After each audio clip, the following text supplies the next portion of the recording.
hoy Waldis Taveras, asesor de gobiernos locales.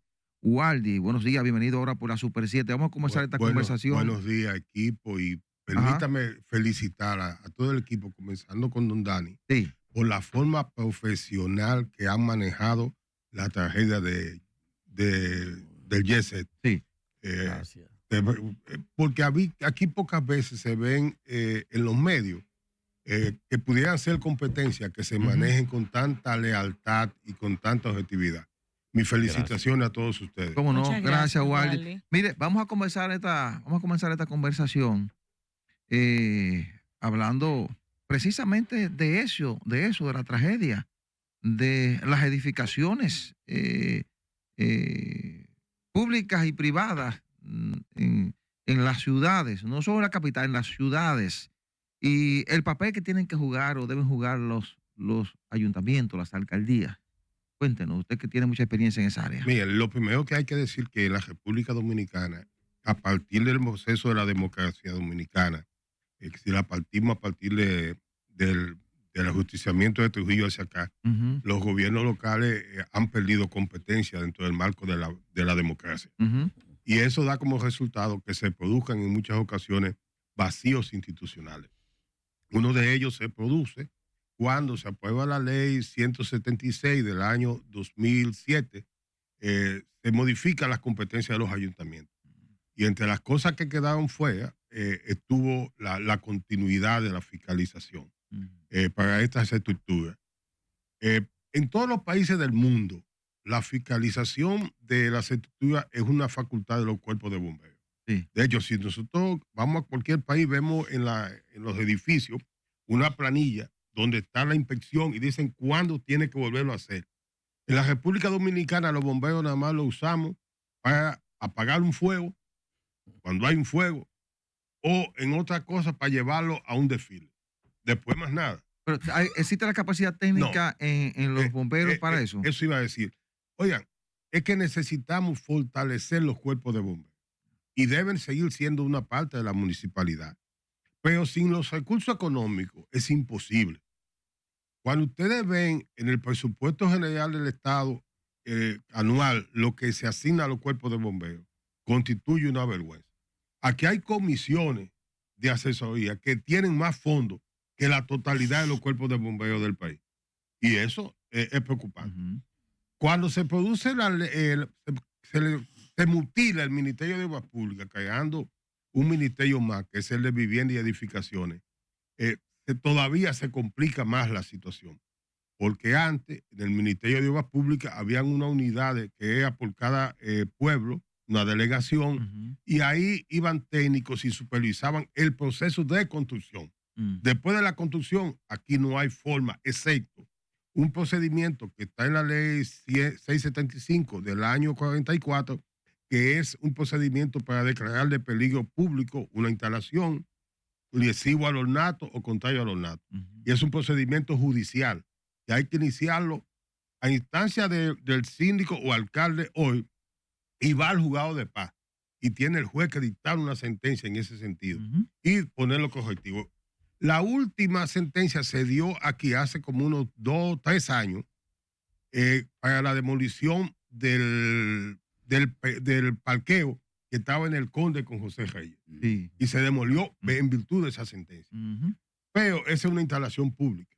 Luego aquí hay una institución que se creó en el año 2001, que es una unidad que tiene un nombre medio raro y parecido al MEPI, pero tiene, su facultad es la supervisión y el examen de las instalaciones públicas. La ONESBI. La ONESBI, de fiscalización. Entonces, para mí, yo coincido con lo que ha dicho el distinguido Olivo Rodríguez Huerta, que ha hecho un muy juicioso análisis. Dice, tenemos un vacío en la ley.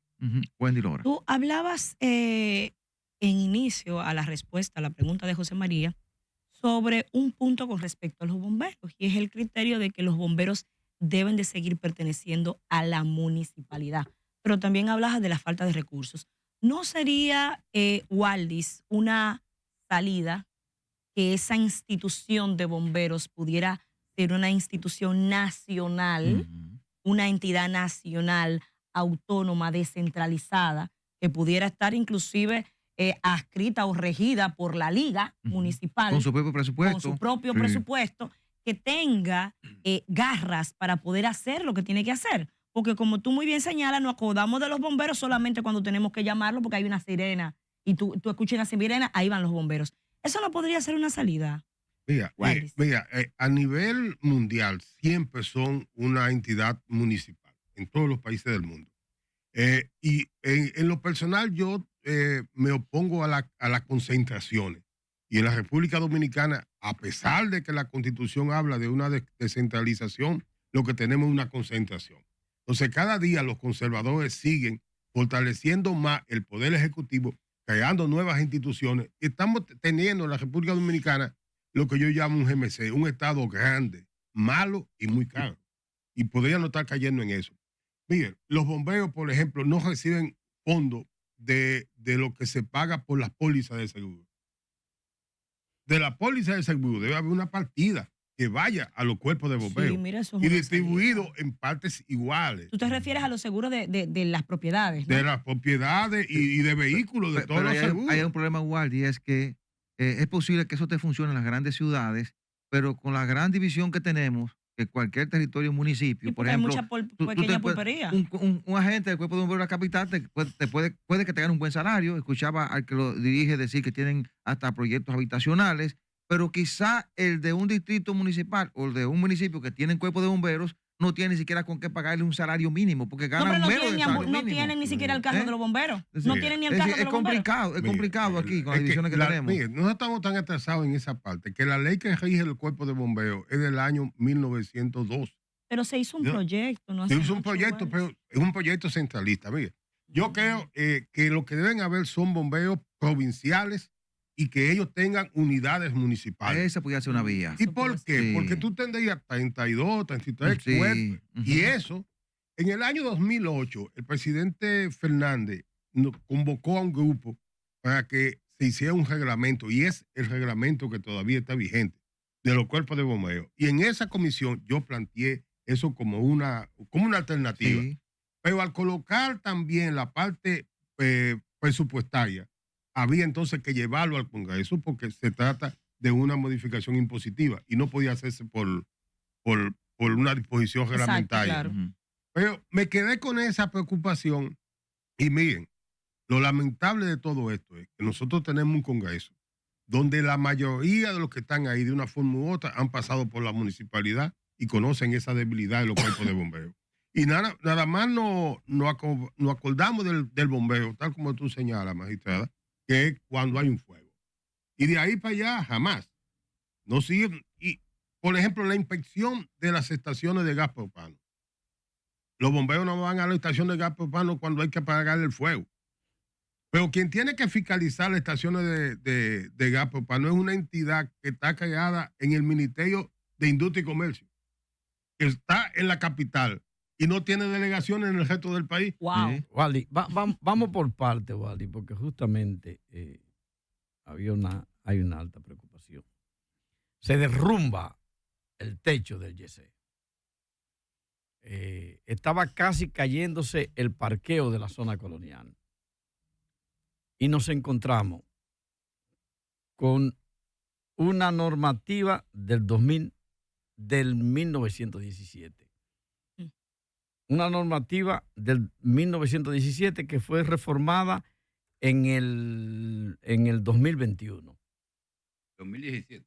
Sí. Dijiste en 1917. No, 1917. 1917. 1917, justamente. Y fue reformada por la ley 160-21 en el 2021. Y lo que dice el presidente y lo que dicen ustedes, a ti mismo te he escuchado y a Rodríguez Huerta, hablar del vacío que hay alrededor de la legislación por una ausencia del reglamento que no ha sido elaborado después de, aunque por mandato legal fuera así, por el MIBET. Pero entonces, ¿a quién le corresponde? Porque estamos, el caso de ese del parqueo de la zona colonial, que el ayuntamiento va y revisa, chequea y tiene que ir a un tribunal a decirle al tribunal, Mire, eso hay que demolerlo y es sobre la base de una sentencia de un tribunal que van a demolerlo. Entonces, ¿quién carajo es que tiene que observar, supervisar las obras públicas y privadas? ¿Quién carajo es que tiene que tomar la decisión? ¿Cuál es el rol del ayuntamiento, de obra pública, del MIBET y de los bomberos en todo esto? Porque hay como que la pelota no se sabe en qué cancha está. Mira, eso que estamos viviendo hoy es la demostración más evidente de las debilidades que tenemos en el Congreso de la República Dominicana. El peor Congreso que hemos tenido ha sido en la época donde hemos tenido más democracia. Las peores leyes que se han dictado, las más contradictorias, las más inconstitucionales, la han dado estos congresos últimamente. La creación de ese MIBET constituye una gran debilidad porque creó un monstruo que todo lo concentra en la capital. El que va a construir en Montecristi tiene que pasar el plano por un correo electrónico. Quien define eso es un tipo que está aquí, cerca de nosotros, en un piso 15-20, en el polígono central de Santo Domingo, donde hay comunicación, internet y todo. Que nunca ha ido ahí. Pero nunca ha pasado de los peajes para allá, donde hay otro país. Hay otro país. Entonces, cuando tú ves eso, y aquí al lado te dicen, no, aquí nosotros no visitamos a nadie. Si lo necesitamos, lo mandamos a buscar. O sea, hemos visto la tecnología, la que debemos aplicar, y yo estoy de acuerdo con la tecnología, pero entendamos, que no es eso. Ese Congreso que tenemos es tan malo que todo lo deja a un reglamento. Todo. Entonces, al darle todo al reglamento, le están transfiriendo su competencia legislativa y normativa al Poder Ejecutivo. ¿Por qué? Primero, para mí, un lambonismo frente al Poder Ejecutivo, una sumisión total. Y segundo, el bajo nivel que hay en el Congreso. Cuando tú lo mides, es un nivel muy bajo. Hay gente que vota hoy por una cosa y mañana está en contra de eso, porque no leen. Hay una realidad, Wally. Realmente hay mucha deficiencia en materia de construcción, como tú muy bien apuntas, pero quedémonos en ese tema del reglamento, porque al final es la práctica que se ha llevado, reglamentar y reglamentar. ¿Consideras con tu experiencia justamente en la municipalidad que pudiera hacerse algún tipo de distinción entre la supervisión de estructuras privadas normales, y voy a explicar el por qué anormales, y las estructuras privadas o públicas que están concebidas para albergar muchas personas? Porque si yo hoy vengo y quiero abrir un anfiteatro, un museo para recibir, o un parque de agua para recibir niños, me revisan hoy y me dicen, usted pasó toda la norma de seguridad y me lo abren. Pero ya en 5 años, Wally. Y cuando esa tirolesa, como dicen mis hijos, empiece a tomar moho y se debilite, ¿quién va a ir? ¿No debería de existir un rasero distinto para cuando yo quiero recibir mucho público o cuando se trata de mi casa, por ejemplo? Y yo creo igual que tú, que cuando se trata de instalaciones de uso público y las que son también de dominio público, debe haber una fiscalización relativamente corta para saber, dependiendo del tipo de instalación. Y yo te ponía el ejemplo de las envasadoras de gas. Una envasadora de gas quizá cada 6 meses, como mucho, cada año debe ser revisada todo lo que hay ahí. Pero aquí porque una fuga es grave. Claro. Aquí tenemos plazas en Santo Domingo que se hicieron en los años 70, cuando comenzó el boom de las grandes construcciones. Y hoy, 40 años después, bueno, señores, 50 años, nadie la ha ido a chequear. Nadie. Aquí hay parqueos. Y te pongo un ejemplo, la Plaza Central, de los años 70. Plaza Naco. Plaza Naco. La más vieja de La todas. más vieja. Nosotros subimos por ahí y vamos a los parqueos sin ningún problema. Y no sabemos dónde estamos. Pero más que eso, miren, nosotros hablamos de esa infraestructura. ¿Ustedes creen que la ciudad capital, o el Gran Santo Domingo, resiste un temblor de 4.5? Cerca de ahí, de las 6 de noviembre. Difícil. Señores, eso es todo un bajadero, una loma que había ahí de arcilla. y ahí hay instalaciones de 3, 4 pisos, donde vive gente, viven alquilados, en callejones. Pero lo hemos permitido todos los partidos, todo el mundo. Sí, porque no estamos hablando de una administración, No, estamos hablando de... Es de todos. Entonces, hay una irresponsabilidad de la clase política dominicana, que en virtud del famoso populismo, y yo tengo que ganar con votos, hemos llegado a estos niveles. Y son niveles graves. Lo estamos viendo por la tragedia de Yeset. Pero eso pasó a la luz de todo el mundo. No, y pasó en San Cristóbal. Pasó en y San ya Cristóbal no olvidamos de eso. y no olvidamos de eso.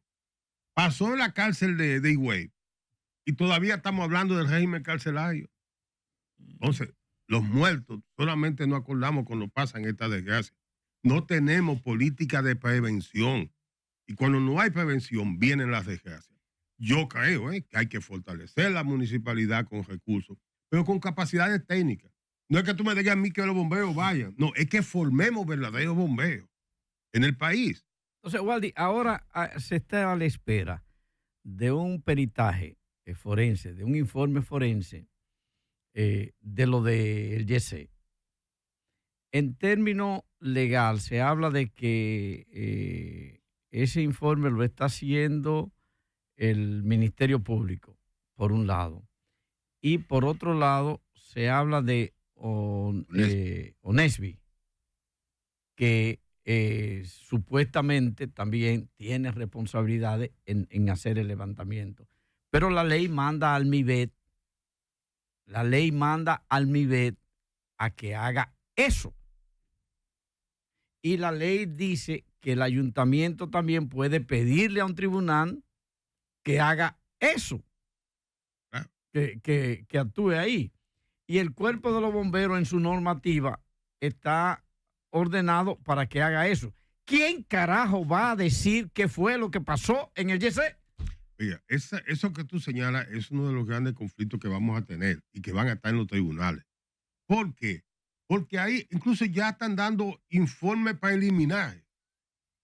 ¿Sabes? Un informe preliminar a menos de 15 días. Eso lo dio un ingeniero particular. Sí, pero eso fue un ingeniero. Sí, eso no fue la comisión. Pero no fue la comisión, pero fíjense cómo comienzan a condicionar a todo el mundo. Sí. Después, ¿qué vamos a analizar? ¿Por qué se cayó? ¿Qué técnico tiene el Ministerio Público para esa investigación? Eso es muy bonito irlo a decir. Sí, no, Es que ese Ministerio Público, lo más que puede hacer es esperar las informaciones para poder tomar medidas. Y puede tomar medidas precautorias. Ok, vamos a tomar tal, porque hay una pérdida de 200 y pico de personas, igual como si fuese uno. Pero también el CODIA. El CODIA es el órgano asesor del Estado en materia de construcción. La ley de construcción de la República Dominicana es de 1944. Entonces, imagina lo que estamos diciendo. Tenemos una ley de casi 80 años. ¿Cuánto ha cambiado la tecnología de la construcción en 80 años? Pero ese CODIA no se mueve a hacerlo. ¿Por qué? Porque en la medida en que tú no tienes normas, entonces tú te manejas a como tú quieras. Y al final y al cabo, lo que hace es que perjudica. Oiga lo que estoy diciendo. Es una ley de 1944. Cuando el jefe. Sí. Para el centenario de la República. ¿Y qué pasó cuando se cae el MIBET y mutilan obras públicas? Señores, ahí se perdió parte de todo, porque obras públicas tenía delegaciones provinciales que te daban mantenimiento. Hoy las carreteras no tienen mantenimiento, tienen las vías troncales, las principales. Pero camine de ahí para allá para que usted vea. Gustavo Bolívar. Waldi, ¿cuál sería el destino entonces de esas edificaciones que tú dices que tienen más de 50 años, que no soportan una revisión en caso de que se aplicara esa ley? Y me sumo también a esa, el edificio de la antigua Suprema Corte de Justicia, que ellos, sin esperar un resultado por parte de la institución que tiene que dar el resultado, ya se van a mudar de ahí, del antiguo edificio de la Suprema Corte de Justicia. Mira, eso hay que saludarlo, porque la magistrada que camina por ahí sabe que ahí tú ibas para arriba y lo que tú estás viendo es la varilla podrida. La varilla, Bueno. el moho que sale, Pero el eso óxido. pasa en muchísimas instituciones públicas. Pero toda esa de la Y en feria. privada también. Toda esa de la feria, que fueron para el centenario Sí, también. Pero yo lo que insisto es que tenemos que cambiar el régimen. ¿Eh? Y la ley 675 que se modificó en el 82, solamente por una parte impositiva, y en el 48, 4 años después, para establecer lo que son procedimientos para la declaración de peligro público de contrario al ornato o lesivo al ornato, pero bajo un proceso judicial, como tú señalas, Salvador. Yo creo que esos instrumentos hay que usarlos en todas las instalaciones públicas y privadas, porque la de uso público envuelve una responsabilidad del Estado. Claro. Y las que son de Wally, tú estás diciendo eso y yo me río por lo que pregunta Gustavo. Y yo me río. El informe de la firma de ingenieros consultores EPSA-LAPCO, ese informe es el que indica que el inmueble de la Suprema Corte de Justicia al que refiere Gustavo tienen que trasladar a la gente, pero va más lejos. Dice que debe ser demolido. Pero dice el Comité Dominicano del ICOMOS que una dependencia del Consejo Internacional de Monumentos y Sitios Históricos afiliado a la UNESCO, que ese es un monumento histórico, declarado Patrimonio de la Humanidad, que tiene incluso varios murales de Bela Zanetti que deben ser preservados o que tendrían que ser preservados en toda parte del mundo. Ese es el Palacio de Justicia de aquí. Sí. De la feria. Y que en función de esa declaratoria, de ese monumento construido en 1957, no puede ser, no debería ser demolido, sino verificar a fondo qué hacer con él. Y hay esa discusión en medio del traslado y de ese planteamiento. Mira, yo creo en que se pueden hacer remodelaciones y dar seguridad. La zona colonial ha sido restaurada y son monumentos que tienen más de 500 años y están ahí. La Catedral de Santo Pero Domingo. la calidad de la construcción no fue la misma. No, pero por eso te digo, podemos hacerlo. Mira, cuando iban a restaurar el Palacio Consistorial, ahí en el Conde. Sí, que eso estuvo feísimo. Estuvo feísimo. Mira, ahí hay un cuadro de Bela Zanetti. Y un día llegamos ahí, Fello, Suelvi, comenzó en la gestión de Fello, y había un tipo ya con una mandaria y un cincel comenzando a picar eso. Ya tú te puedes saber lo de Fello con su mira, pero es el desconocimiento de la historia, ¿eh? Ahí eso se puede restaurar y preservar esos monumentos. Inclusive, recuerden, señores, que cuando se demolió el edificio, se quemó el edificio de agricultura, ahí se hizo lo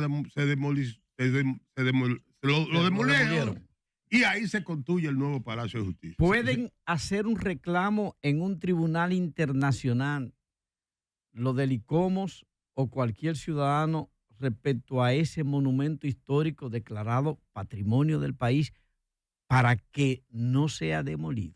Sí, ellos lo pueden hacer, pero oigan lo que le voy a decir. Tienen que agotar el aspecto nacional, primero. Y un ejemplo, cuando iban a intervenir la ruina de San Francisco, para hacer un moro, ahí, Consuelo Despradel y yo fuimos al tribunal administrativo. Y el tribunal administrativo le dijo a Turismo no, mediante una sentencia. Y fue una medida cautelar frente a una demanda principal también. Y cuando vino eso, el Turismo abandonó eso. Pero si algo nosotros tenemos aquí en la República Dominicana es el abandono al mantenimiento de las infraestructuras. Y la magistrada decía, la construcción era distinta. Aquí yo he dicho muchas veces, creo que aquí fue la primera vez que lo dije, que el acueducto, el drenaje pluvial de la ciudad colonial de 1502 es mejor que lo que ahora se está haciendo. Era. ¿Cuál?